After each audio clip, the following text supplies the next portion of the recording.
photographers, it's the small and stylish Olympus EPL9, or Pen 9 to its friends.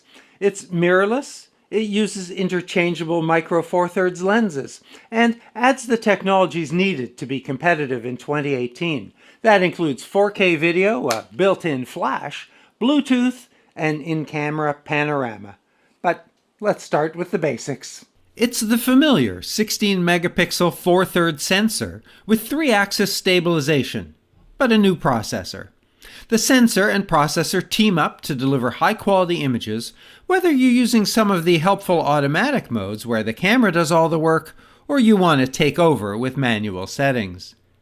The LCD tilts up and down, all the way down, until it faces forward for selfies and vlogging, although that position does get in the way of the tripod mount for a selfie stick or GorillaPod. Although they're relatively small, there are grips front and back. I recommend a wrist strap. And did I mention stylish? It also feels solid and mostly well made. Those neural dials on the top are way better than the tiny buttons and controls on the back. The on-off button is easy to access, adjacent to an all-purpose settings dial which surrounds the shutter release, as well as the mode selector. A button releases the flash, which can be tilted up to bounce, and there's a hot shoe. 2 tiny buttons on the tilted back deck, a control circle, not a dial, for 4 controls surrounded by 4 more on dedicated buttons. 2 ports on the right side, HDMI and USB, battery and SD card slot on the bottom. SD cards up to SDXC are supported. The included kit lens is the Zuiko 14-42, which is very compact when the camera is off and extends when powered up.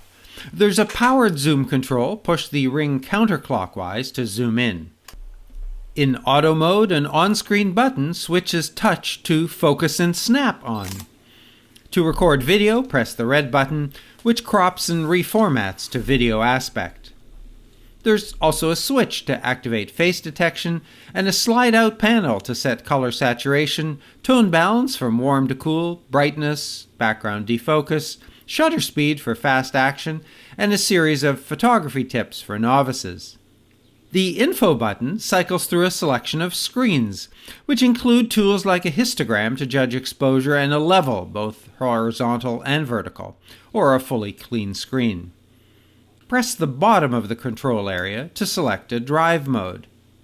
Pressing the OK button reveals the interactive on-screen settings menu, but only some of the settings, like focus mode, aspect, quality, including RAW, and video settings can be adjusted, not color, ISO, or white balance. I'm not sure if this is too much for full auto or too little. From the playback screen, press the Wi-Fi button to transfer images to a phone using the free Olympus Image Share app. The initial setup is done using an on-screen QR code. Then use the app to transfer images, shoot with remote control, which includes an immediate transfer button, or add GPS location to your photos. When you flip the screen down, it reconfigures. For selfies, you can press to take a photograph, or start recording video. In scene mode, a visual navigator provides access to 6 categories. Each has sub-options for different types of portraits or landscapes. Interestingly, you find the in-camera panorama mode here. And in close-ups, you'll find a multi-focus mode. 8 photos are taken at different focus settings. You can either choose one or bring them into Photoshop to focus stack. And although there is some duplication, these are excellent shortcuts to solve specific photo challenges, particularly for novice photographers. The advanced photo mode provides even more photography shortcuts. Again, some duplication from the scene mode. And now there are options, 2 sizes of panorama, and now multifocus is called focus bracketing and includes the option to have smaller or larger changes in focus for the 8 images. One more turn of the dial to art, a large set of filters that provide a range of effects. Here, the options are a set of vignettes and frames, and some, like Dramatic Tone 2, have further options, here to set color filters and color tones to further modify the effect. If you're shooting with RAW enabled, you'll find the JPEG file has the effect and the RAW does not. So you can use these settings and never regret that you used some unusual setting. Between scene, advanced, and art, the features range from useful to gimmicky, but they provide lots of possibilities to explore your creative nature. And if you're looking for the traditional photo settings, you'll find them in the manual, shutter, aperture, and program modes. In program, the top dial adjusts exposure value for darker or lighter images. For alternate shutter-aperture combinations, press the top of the control area for program shift mode, then up and down. In aperture and shutter priority, the top dial changes the setting. Shutter from 60 seconds to 1/4000. The aperture on this lens opens to f3.5 when wide, ramps to 5.6 when zoomed in, closes to f22. In manual mode, the control pad's up and down sets the shutter, left and right the aperture. The control dial switches one or the other. I wasn't sure if it was the last one I adjusted or something else. Press OK and select the ISO using the on-screen menu, Auto, Low, and then 200 to 25,600. Although the visual meter disappears while you're adjusting, there's a numerical one to assist. The main menu settings panel, D1, sets the auto ISO limit and default. Press the left shortcut button to open the Super Control panel. The meter mode setting is selected here, Matrix, Center Weighted, and Spot, and then Spot Highlight to reduce blown out highlights, and Shadow to reduce crushed black levels. There are 5 focus modes: Single, Continuous, Manual, Auto Plus, where the focus can be adjusted manually while the shutter is soft pressed, and Tracking. Once the camera finds a target, it holds focus on it while the shutter is soft pressed. In manual focus, the lens ring sets the focus. A custom menu setting, MF Assist, activates expanded view when the focus ring is turned. The magnification level is set using the shutter ring. The basic on-screen control panel has the white balance settings, presets, custom settings, and Kelvin. In Auto, press Info to switch between the Keep Warm and Standard White options. The color profile presets also includes all of the art filters. Again, in the Super Control panel, there are adjustments for sharpness, saturation, gradation, and contrast. Gradation isn't the usual. These are response curves that increase or decrease the contrast. And further down the control panel is the Highlight Shadow control, even more dramatic enhancement for more or less contrast in your scene. Of course, if you'd like to capture those contrasts, there are 2 versions of HDR in the advanced photo settings. These are useful in lots of situations if the light is less than ideal. Sequential High, which locks focus and exposure, is the Pen 9's burst mode, with manual exposure and focus settings shooting JPEGs I-clocked 9 in the first second, then 4 or 5 per second after that. That's less than average.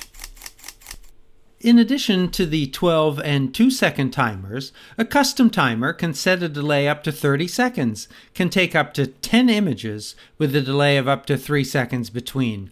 That's much more flexible than most. Now, I'm not sure where I expected to find the time-lapse and intervalometer, but it's with a bunch of other random things on shooting menu too.